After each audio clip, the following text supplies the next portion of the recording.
Each of our past 44 presidents have come to the White House with a wide range of challenges, but only one man entered the presidency without the benefit of past examples: George Washington.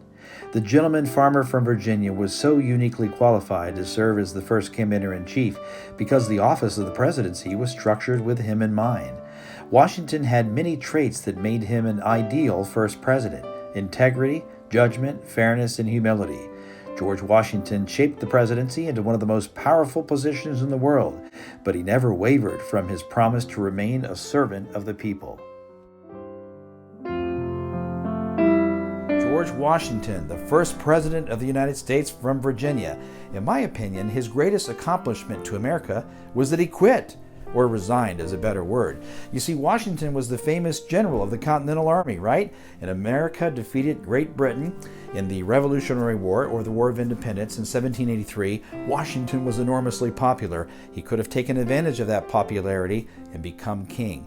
But instead, he got on his horse and rode to the temporary capital in Annapolis, Maryland, and voluntarily resigned his commission as general of the Continental Army, therefore handing military affairs over to the United States government.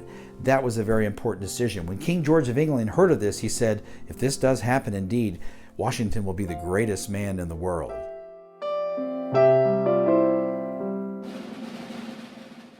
After resigning as commander of the Continental Army, George Washington retires to his farm in Mount Vernon. Farming was Washington's passion, but his 8 years leading the Continental Army to victory over Great Britain kept Washington away from his estate with great financial loss. But Washington would be called back to service again 3.5 years later to chair the Constitutional Convention. General Washington was a national hero, and his presence was needed in Philadelphia to give credibility to this new endeavor. Washington arrives in Philadelphia May 1787 to cheering crowds and takes his seat as presiding officer as America creates a new governing document.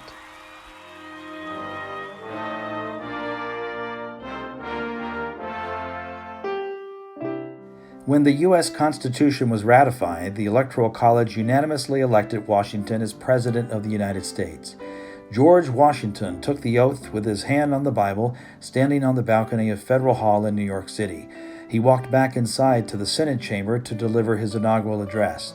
The challenge facing the first president was a fledgling government with a $50 million debt from the Revolutionary War.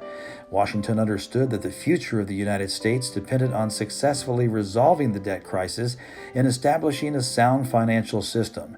The president quickly put together a first-class cabinet: Alexander Hamilton at Treasury, Thomas Jefferson, Secretary of State, and Edmund Randolph as Attorney General. His cabinet wondered how they should address the new chief executive. Vice President John Adams suggested His Excellency, which Washington rejected. They finally settled on Mr. President. George Washington's vision for the United States included the establishment of a permanent capital set up on the Potomac River. The founding of Washington, D.C. is among the most perpetual accomplishments of Washington's legacy. Next, George Washington stuns the new nation with his farewell address. You see, back then, there were not term limits on the presidency like today per the 22nd Amendment, which was passed in 1948. But Washington could have served a third term. He was enormously popular, but instead he chose humility and graciousness, and he stepped down, therefore charting an important course in American politics of limited government. That, in my opinion, was Washington's greatest contribution to the American experience.